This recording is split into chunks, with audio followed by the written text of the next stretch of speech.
Hello my friends, a Russian dictator is here and he is telling that he wants all of the Ukraine. That is what I tell you in most of my videos, guys. He's not interested in those 4 oblasts plus Crimea. He wants to use those as the bridgehead for the further attacks. And let's listen to him personally, what he says. I know Russian, so I'm gonna translate and put some English subtitles for you to check it out. But at first I want to expedite him. Сказали по поводу областей на Украине, которые мы считаем своими. Да, я уже много раз говорил, что считаю русский и украинский народ одним народом на самом деле. В этом смысле вся Украина наша. You know, guys, apparently I'm not Ukrainian, I'm Russian, so Putin just told that I'm a Russian, and if I am Russian and all of the people in Ukraine are Russians, so Putin has the right to occupy all of the Ukraine. That's what he said. And for this reason, Russia actually started its attacks towards Sumy, towards Kharkiv. Kharkiv, they didn't put in their Russian constitution, no. They were speaking about Zaporizhia, Kherson, Donetsk and Luhansk Oblast, also Crimea. In every one of those regions, Russia did fake referendums. So what this freak Vitkov says out there that Ukraine should give up its territory and Russia will calm down? No, it will not happen like that. Instead, Russia will gain more appetite on other lands of Ukraine. Putin also mentioned the buffer zone which Russia tries to create, for example, in Sumy region. Let's listen to it. Again, I expedited the video. В Сумской области глубина составляет где-то 10 до 12 километров, где-то там 8, 10, 12 километров. Дальше город Сумы, областной центр. Но у нас нет такой задачи забрать Сумы, но в принципе я этого не исключаю. As you see, they are cheerful, like, I'm gonna take Sumy! I do not exclude this probability, and they're clapping. And just for you to mention where Putin says that, it's the Petersburg International Economy Forum, economy, and Russia. Well guys, Sumy city is definitely not far away from the Russian border, but it's kind of the big city, and for Russia to take it under control, they need hundreds of thousands of troops, which they are now in lack of. Everything of what Putin said, it's actually bullshit, but maybe he thinks that Russian army is winning out there. Zelensky told that Russia allocated roughly 700,000 soldiers towards Ukraine. And to try to occupy Sumy, well, Russia needs 1/3 of that group. 250,000 up to 300,000 soldiers, at least. As you see, they tried even to occupy Sumy before, back in 2022, but even there, when Ukraine wasn't prepared for the Russian assault, Russians didn't manage it. One more Putin statement which shows that probably Russia is not even going to stop in Ukraine. Ну, знаете, у нас есть такая старинная, это не поговорка, не притча, а старинное правило. Там, где ступает нога русского солдата, то наша.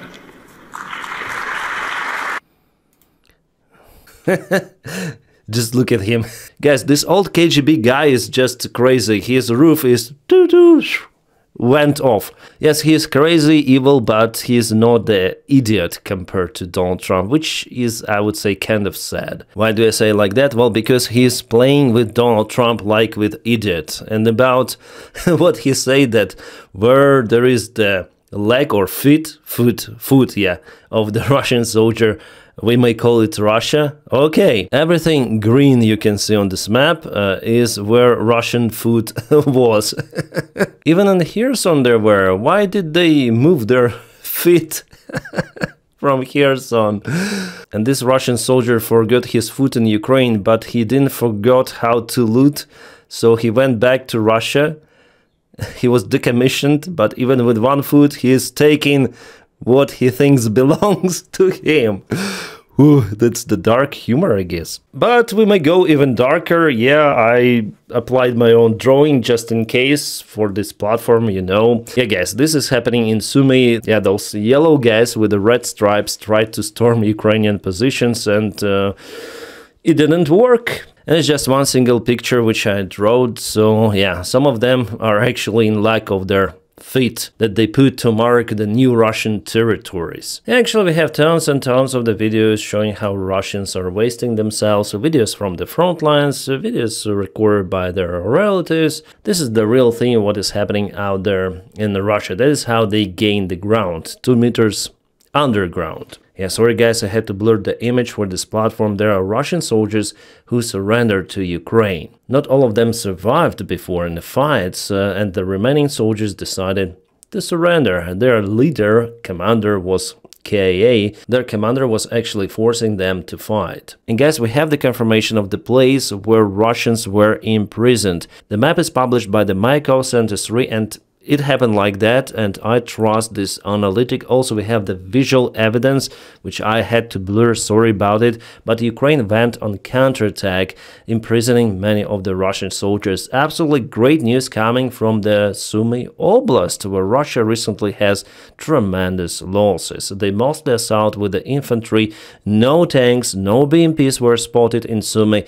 They attack with heavy forces just in the east, so Ukraine in a way has the advantage because Ukrainian army operates with at least some of the BMPs, MRAPs, tanks. So despite all of the group which Russia was capable to accumulate in the Kursk region, they had to withdraw, they had to surrender. That is how Russian army is winning. Russia finds it increasingly difficult to replenish its army due to economic problems. This assessment was provided by George Barras, the head of the Russia and Geospatial Intelligence Team in Institute for the Study of War. Geospatial sounds interesting. Yeah, Russia definitely has problems. Only Putin doesn't have those in his mind. He is winning. So yeah, Putin still lives in his wonderland, but the realities on the ground, that is what he likes to say all the time, are completely different. The Russian army is not winning out there. Yeah, they take some of the ground very slowly, but for what cost?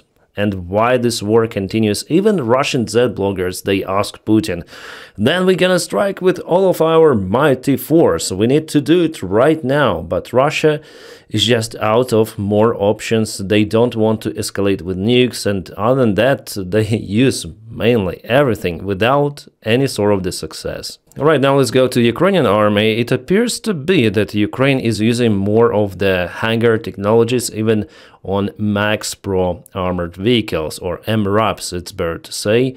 Even though the vehicle has kind of the good armor, especially underneath, those are not the Soviet-made vehicles. Here we go, they're totally covered with meshes. This is the modern-day Mad Max scenario, then the vehicles are not looking that fancy, and I guess our European partners already should start to weld something on their vehicles. Because as you have seen, Putin is not willing to stop, and Putin relative to Trump, well, he is much younger for many years, and he could stay in power potentially 15 years, something like that. All of those rumors about bad Putin's health, those are just rumors. The bad thing that Russia will continue to terrorize the Ukrainian population with their ballistic missiles and drones. For the last night, there were more than 200 drones launched to Ukrainian airspace. Most of them shut down, but it's the huge load on Ukrainian air defense. Also, in the coming months, Russia plans to expand the production of the drones and also missiles. In their Iskanders, they use those cassettes, cluster munition actually, which is being used against civilian population. It is crazy, guys. Ukraine is under the constant shelling elsewhere. My friends, as usual, I want to remind you about my Patreon. I always put the link in the video description below for my Patreon page, and that's how you may support the job that I do here almost daily on my YouTube channel. You just keep me motivated to film videos for you, and if you can support me on Patreon or on membership of the channel, just press your huge like and don't forget to subscribe for the channel, because that is how you boost this video in YouTube algorithm. So thank you so much for that as well. And separate thanks for my Patreon supporters and channel members. We've been making progress towards a peace deal, but I don't know if you know this, but Lindsey Graham and Mike Pompeo were there on the ground in Ukraine, seemingly doing the opposite, trying to provoke the Ukrainians to keep fighting. What do you think of that? Well, we're going to see, and people have to be very careful with what they say. They got to be very careful with their mouth, because their mouth can get them into a lot of trouble.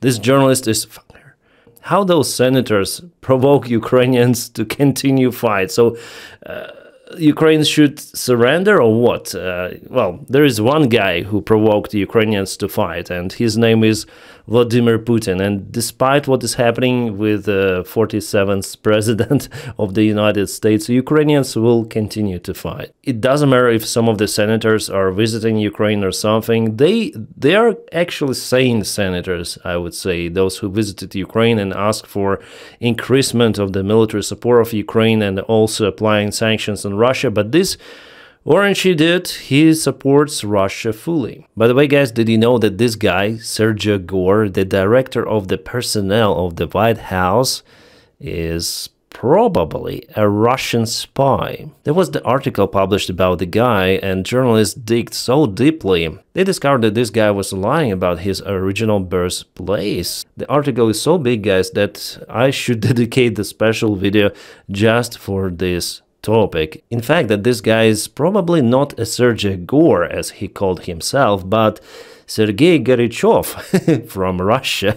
The city of Saratov. Later on he went to Malta, and after that to United States of America, where he gathered lots of the donations for Donald Trump's campaign, roughly $70 million, and he became so close to MAGA that he was appointed as the director of the personnel of the White House.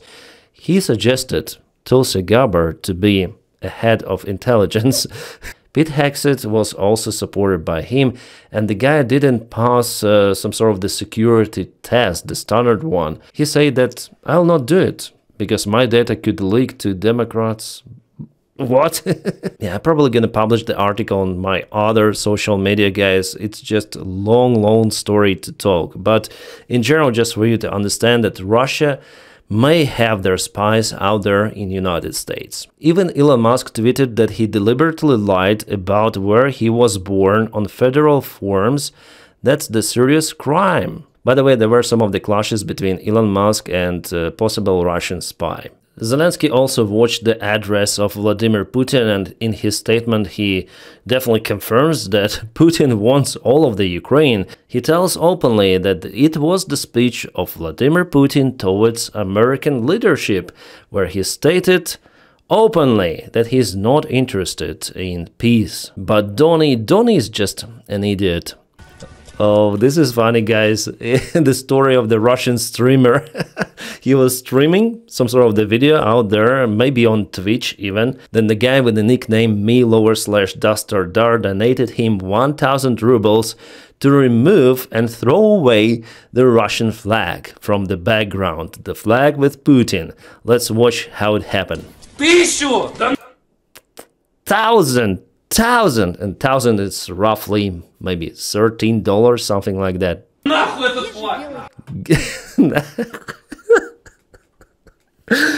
Fuck this flag. This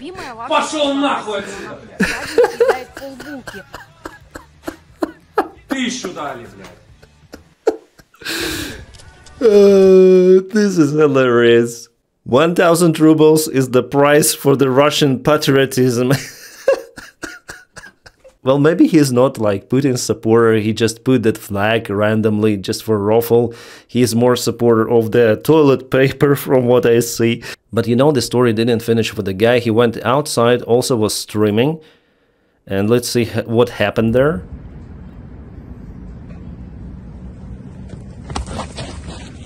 The guy just vanished. By the way, look at the girl in the background, how she looks at her phone. Alright, I'm gonna move my image for you to watch what happened there. So it was a single police officer who was not wearing a police uniform. He's calling like, I'm from police, you're detained, something like that. And this lady like, what? So yeah, the guy was really detained. Was delivered to the local police department and locked. He's facing like even criminal charge. Yeah, potentially could spend few years in prison. That's the modern day Russia. A mighty Russian motorcycle army. Oh my god! What the hell? Okay, happens. But come on, there were just 2 of the motorcycles on this empty road, and what happened next? Uh-oh. I wonder if Russian army would pay some of the compensation in this case, because they were not in active fight with the enemy, they were just going somewhere. Yeah, he's alive, just a little broken, as well as his motorcycle. Alright, the Russian army continued to mobilize probably the best Russian soldiers out there. They go, they find those people who are at the very low social level, let's call them like that. Yeah, here they're not being dragged to the army, they're just presented with some of the programs of the Russian army saying that their lives will be much better. But I personally know from the sources of the Russian opposition media, and they provide evidence, that definitely Russia forcibly mobilized alcoholics and hobos from the streets. They start to do it in some of the regions of Russia, not elsewhere, but they're the places. Yeah, those could be taken to Marines straight away. And this is what they should expect out there on the front lines. This guy takes a couple of the wires, so his brothers of arms may torture him, I don't know, with electricity. Probably he didn't want to fight or something. And Russia, sometimes they dig down the holes and they put their own soldiers to the holes without water, without food, for a very long time, because they refuse to go into the midwaves. Tell me some other army in the world that does the same to their own soldiers. Here they say that the wounded personnel is sent back to the front lines, so the guy has the stick and plastic bag, which could be useful later on. Peskov yesterday also mentioned that we don't need to stop in Ukraine, we don't need ceasefire really. The aim of Russian army is to propel deep inside Ukraine. Well, judging on all stretches, which are covered with some of the substance, the propulsion works really fine for the Russian army. Keith Kellogg is visiting Belarus for whatever reason. You tell me, guys, what's the point of this visit? To legitimize dictatorship even more? Dictatorship of Belarus. He seems to be happy as everyone around. Yeah, Belarus actually led this war to happen also from its own territory. Lukashenko before promised that Russian soldiers will never enter Ukraine from his territory. He just lied. And he continued to support the Russian aggression. Russia uses his bases for training. Russia basically occupied Belarus, deploying also their nukes out there. Lukashenko doesn't have the authority on those nukes, believe me. It's up to Russia to decide where and how to store those, use those. He just sold his country, but he's not forever, you know. There will be a regime change, I'm sure, in Russia, in Belarus. A good thing that Tikhanovsky was released from the Belarus prison and he met with his wife Tikhanovskaya. You might remember her. She was kind of famous during the protests in 2020, 2021. Unfortunately, those protests didn't change anything. Technology in Belarus. They greeted American delegation and Belarus. Yeah, Belarus flag on the top, still America on the bottom, Belarus on the top. Kind of the strange laser show, it's the Belarus style. One more exchange happened yesterday. Fantastic news, guys. Almost every day there are exchanges. Plus, Ukraine received the bodies of the fallen soldiers of Ukrainian army, but 20 of those bodies which Russia gave to Ukraine actually are Russians. So they were identified with DNA tests to be Russians. The samples were taken from their relatives. Alright, now let's speak about Middle East. Iran continued to lose their military command. Almost every day there are a few of the Iranian officers who are being captured by Israeli aviation. Some of them are high officials and were even involved in planning October 7th attack in cooperation with Hamas, which are basically proxies of Iran. About the involvement of the United States, there are many airplanes going to Middle East. Mostly they're based in Saudi Arabia, a little further away from Iran. The bases which are very close to Iran are being evacuated. And this is the base of Prince Sultan in Saudi Arabia. Many of the F-16s out there. Ocent Analytics counted 53 of those jets, plus they counted 22 of KC-135 fuel tankers. Also, C-130 transport airplanes are out there. Also, analytics say that 6 B-2 stealth bombers left the United States a few hours ago and now flying across Pacific Ocean. They were refueled immediately after takeoff, indicating that they are carrying very heavy payloads. Wow! Those payloads could soon be dropped over a place called Fordo in Iran? Well, guys, we'll see. At least there is the evidence of some sort of the preparation to the possible operation of the United States Air Force. Yeah, we have even the confirmation with the refueling tracks and those bombers that transponders were not switched off. Right, we have received the correction that those bombers are flying to Andersen Air Force Base in Guam, not Diego Garcia, like initially believed. This would place bombers 5,000 miles away from Iran through aerial refueling. It would still allow the bombers to reach Iran in roughly 18 plus hours depending on the route taken, so still there is the possibility of the use of those bombers. Meanwhile, Israeli aviation is working perfectly fine in the airspace of Iran, targeting the remains of the air defense and ballistic missiles. ADF continued to strike some of the other Iranian facilities, for example this one. What is this? Okay, this is the nuclear facility in Isfahan, and definitely it was kaboomed. This is not CGI just for CGI, it's just to show what was inside. And here are the remains, like real images of that particular facility. But Iran continued to strike against civilians and publish some of the CGI videos. Here, the real image. I guess Israel is damn serious about the nuclear program of Iran, and they're gonna finish it no matter what. They started this operation and they're gonna finish. They're determined for it, with the United States or without. Yeah, with it will be more easier for Israel, but without, I guess they will be able to handle it. Unfortunately, that requires landing of the special forces to Fordo facility, for example. A pro-Palestinian activist, maybe they call them like that, went to the military airfield in United Kingdom and sprayed some of the red paint inside the engine of, I think, Airbus A330 from the images I can see here. He took the scooter. He took the freaking scooter. There was someone there. Ah, there were two of them. Now the airplane looks like that. Okay. This is inside the engine itself. And guys, what's about security in the military airfields of United Kingdom?